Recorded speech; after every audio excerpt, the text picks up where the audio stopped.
আসসালামু আলাইকুম, welcome to Afrin creation. এখন বাজে রাত 1টা। আজকে মাঝরাত থেকেই আমার ভিডিও শুরু করলাম। অনেক রাত, সবাই ঘুমিয়ে গেছে, শুধু আমার বাচ্চা কাচ্চা ঘুমায়নি, আব্বু আম্মু সবাই ঘুমিয়ে গিয়েছে। তো সকালে নাস্তার জন্য ময়দাটা রেডি করে রাখলাম, কারণ সকালে উঠে সব কিছু রেডি করতে করতে দেরি হয়ে যায়, আর আব্বু একটু সকালে নাস্তা খায়। এভাবে রেডি করে রাখলে একটু সুবিধা হয়। আর আমি মাঝে মাঝে রুটিটা একদম বানিয়ে হালকা সেকেও রেখে দিই, তো ওটা করলেও আম্মু একটু খেতে পছন্দ করে না, তো এভাবে করে রাখলে একটু সুবিধা হয়। আর আমি বাচ্চা কাচ্চা নিয়ে আমার অনেক রাত্রির জাগা হয়ে যায়, যার জন্য সকালে উঠতে একটু কষ্ট হয়ে যায়। তো যতই রাত হোক না কেন, এভাবে বানিয়ে রেখে দিলে সকালে একটু সুবিধা হয়। তো আমি এখন ওটা বানিয়ে রেখে দিলাম। এটা আমাদের 2 দিন হয়ে যাবে। তো খুব ক্লান্ত লাগছিল, তো একটু ভাবলাম যে এসএমসি প্লাস খাই, জুসটা খেলে একটু এনার্জি আসে আর কি। তো চলুন আপনাদের দেখাচ্ছি যে কতটা রাত, একদম বাইরে নিরিবিলি। আর এই তো ঘড়িতে প্রায় 1টা। তো এখন আমার সব কাজ শেষ, এখন একটু ঘুমাতে যাব। তো খুবই ক্লান্ত লাগছিল, তারপরেও বাচ্চারা ঘুমিয়েছিল না। এটা তার পরের দিনের ভিডিও। আব্বু এই মাছটা নিয়ে আসছে, এটা একদম ফ্রেশ, আম্মু কেটে রেডি করে রেখে দিয়েছে। তো এটা পাতলা ঝোল হবে পেঁয়াজ দিয়ে। আর এটা গরুর মাংস, আর ফার্মের মুরগি নিয়ে আসছে। তো আজকে ফার্মের মুরগি রান্না হবে।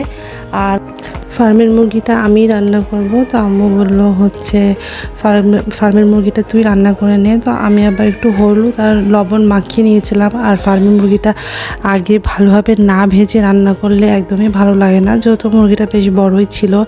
তো আমি আগে ভেজে নিলাম, ভেজে নিয়ে রান্না করলে টেস্টটা খুব ভালো আসে। তো যেহেতু একটু ভাজতে দেরি হয়, একদম জোরে জোরে আঁচ দিয়ে ভেজে নিচ্ছিলাম, যাতে জাস্ট উপরকার স্কিনটা একটু ব্রাউন কালার হয়ে যায়।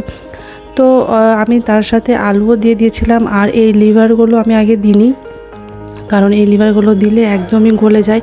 এগুলো যখন ভাজা শেষ হয়ে যাবে, সেই তেলে একটু ওলট পালট করে দিয়ে নামিয়ে নিব।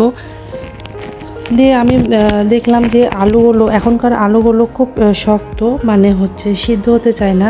তো আম্মু বলল আলুগুলো একসাথে দিয়ে দিতে। তো আমি ওর জন্য পেঁয়াজের সাথে আলুগুলো দিয়ে দিয়েছিলাম, যে তাড়াতাড়ি করলে সিদ্ধটা হয়ে যাবে। তো আমি সব মশলাগুলো আলু দেওয়ার সাথে সাথে অ্যাড করে দিচ্ছিলাম, যাতে আলুটা সিদ্ধ হয়ে যায়। তো আলুটা পরে সিদ্ধ হয়ে গিয়েছিলো, যেহেতু ফার্মের মুরগি সিদ্ধ করতে একদমই সময় লাগে না, খুব তাড়াতাড়ি সিদ্ধ হয়ে যায়। আর যেগুলো মশলা সব দিতে হয়, লবণ, হলুদ, জিরা, এগুলো দিতে হয়, এগুলো সবই দিয়ে আমি শুধু একটু কষিয়ে রান্না করে নিয়েছিলাম।